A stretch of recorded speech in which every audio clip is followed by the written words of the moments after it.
Chrysler Corporation thoroughly tests every Torqueflite it manufactures to assure top quality and workmanship. Sophisticated equipment handled by qualified technicians make sure all Torqueflites meet Chrysler's exact specifications. This comprehensive testing provides your customers with Torqueflites less likely to have any problems. We'll be concerned with pre-removal diagnosis and cover transmissions that are fully operable, but with the owner having either a shift quality or shift timing complaint. One thing for certain is you won't need any highly sophisticated or expensive equipment to check them out. And when you get a complaint, you might hear something like this. It takes forever to shift out of first. I feel a harsh jolt when it shifts. The engine revs when it shifts into third. For easier diagnosis, we'll take these and other common complaints and put them into 3 categories: poor shift quality, poor shift timing, and transmission slippage. When you receive one of these complaints, the remedy can sometimes be as simple as a fluid level adjustment or as involved as a teardown. Experience shows that proper testing before a teardown or exchange helps to pinpoint the problem. Discussing the complaint with the owner is usually helpful, but at times it can be misleading. This is especially true when a transmission complaint is the result of a poorly tuned engine. In many instances, you may have to depend entirely on your own troubleshooting procedure to determine the problem. For best results, follow this procedure. First, check the fluid level. Then check both the gear shift and throttle linkages. Run a road test, and if necessary, make a governor pressure test. Proper fluid level is essential in providing correct hydraulic pressure to operate the clutches and bands. Low fluid level allows the pump to draw in air, producing a spongy fluid which results in low hydraulic pressure. This condition allows clutches and bands to slip, causing overheating and premature wear. High fluid level causes gears to churn up foam, which results in the same sponginess and slipping produced by too low a fluid level. Incidentally, high fluid level can pass through the pump housing vent and accumulate on the bell housing, causing what appears to be a front pump seal or gasket leak. Let's look at the proper procedure for checking the fluid level. With the engine at idle speed, the transmission at operating temperature, and the selector lever in the neutral position, you're ready to check the fluid level. The level is okay if it's between the full and add 1 pint marks. While you're at it, check the condition of the fluid. It can indicate if the clutches and bands are slipping. Fluid appearance won't tell you much, but feel and odor will. See the reference book for details. Always be careful when checking the fluid to avoid any contaminant from getting into the fluid through the fill tube. When adding to or refilling a transmission, be sure to use only Chrysler-approved dexron-type fluid. Using other types of fluid may result in premature transmission failure. By the way, if the customer complaint is a rough or erratic 1-2 upshift, this would be a good time to check the kickdown band adjustment. If the fluid level and condition are okay, check the gear shift linkage. The gear shift is connected by a linkage, which positions the manual valve for all 6 selector settings. In neutral, the gear shift lever should position the manual valve so that both the drive and reverse ports in the valve body are cut off from line pressure. When the linkage is misadjusted, it positions the valve improperly, opening one of the ports to line pressure. This can cause creeping or clutch slipping, depending on how far the valve is out of position. Checking the gear shift linkage adjustment is easy, because normal operation of the starter safety switch coincides with correct positioning of the manual valve. With the selector in park, see if the starter operates. Now check it in neutral.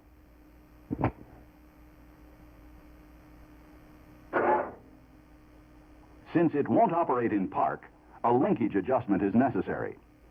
Move the gear shift lever to park. Loosen the adjustment swivel lock screw, then make sure the swivel block slides freely on the shift rod. This ensures against the preload spring action being reduced by friction. Move the shift lever all the way to the rear detent, or park position, and torque the adjustment swivel lock screw to 90 inch-pounds. Check your adjustment by seeing if the starter operates in park and in neutral. Before we do a throttle linkage adjustment, let's quickly review the relationship between governor pressure and throttle pressure. Governor pressure increases with car speed, and when it overcomes throttle pressure and spring tension, it pushes the shift valve to the right. Throttle pressure increases with throttle opening, and when spring tension and throttle pressure overcome governor pressure, the shift valve moves to the left. This balance between governor pressure and throttle pressure on the shift valves is an important factor in controlling shift timing. And let's not forget another factor, line pressure, the force which applies the clutches and bands. Line pressure increases with throttle opening. This is true because as more torque is applied to the transmission, more line pressure is required to keep the clutches and bands from slipping.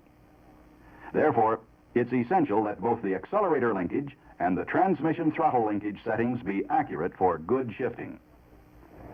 The accelerator linkage should be checked to make sure the throttle valve lever can move to the full open and full close positions. See the service manual for this adjustment. With the engine at operating temperature and the carburetor off, the fast idle cam, adjust the idle speed to the correct specifications. This is very important because engine performance is directly related to throttle linkage operation. If engine output is lacking, it could have the same effect on transmission operation as an improperly adjusted throttle linkage. The next step is to loosen the swivel lock screw and slide the swivel back and forth to make sure the preload spring action moves freely. Now you're ready to set the linkage.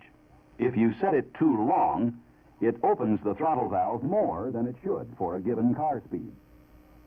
Throttle pressure is too high. Therefore, it requires a higher governor pressure to cause the transmission to upshift. Shift timing is delayed, so the upshift is harsh. High throttle pressure also makes the part throttle kickdown operation very sensitive and annoying to the driver. But if you set the linkage too short, the throttle valve opens less than it should for a given car speed. This delayed throttle pressure causes early upshifts, which tend to be mushy and occur at lower than normal car speed. There may also be some engine speed flare-up during the 2-3 upshift. Incidentally, a short linkage setting can also prevent full throttle kickdown action. The correct way to set the linkage is to pull the transmission lever forward and hold it firmly against its internal stop while you torque the lock screw to 100 inch-pounds. With the linkage adjusted properly, free play was removed by the preload spring, and the throttle lever moves in unison with the accelerator linkage. Throttle linkage adjustment is critical for proper overall vehicle drivability. An improperly set linkage can very easily result in an engine performance complaint. After checking the fluid and linkages, go for a road test to see if the shift complaint still exists. Take along a pad and pencil to jot down helpful information like speeds at which shifts occur and if they're smooth. As mentioned previously, engine performance can affect both shift quality and timing. Low engine output, due to an out-of-tune engine or some other reason, causes the gas pedal to travel farther than normal, which in turn moves the transmission throttle valve farther than normal. This gives you a delayed and harsh upshifting similar to an extended throttle linkage setting, even though the linkage is set correctly. You'll have to tune the engine and take it for a road test to see if the shift problem has been corrected. After the road test, if the shift timing complaint still exists, check the governor pressure. After hooking up a 0 to 100 psi pressure gauge to the governor port and operating the transmission in drive, have a helper depress the gas pedal and hold at the specified mile-per-hour ranges while you record the pressures for these speeds. When the wheels have stopped, governor pressure should return to 0 to 1.5 psi. When governor pressure is above this range, the high pressure at standstill prevents downshifting. Compare the readings with the shift speeds listed in the service manual for the particular vehicle you're testing. If governor pressures are incorrect, the governor valve and/or weights are probably sticking. With the extension housing removed, service or replace the governor assembly. After you've completed the governor pressure test and performed governor valve service, if the shift quality complaint still remains, remove and service or exchange the valve body. Road test again, and if the problem remains, then pull the transmission for either exchange or reconditioning. Remember to properly fill out all the paperwork to avoid delay in crediting your account. Following a regular procedure when diagnosing transmission complaints determines if the transmission should be removed for either exchange or reconditioning. This procedure eliminates unnecessary exchanges, costly comebacks, and saves you both time and money. And the most important consideration, it keeps your customers' confidence.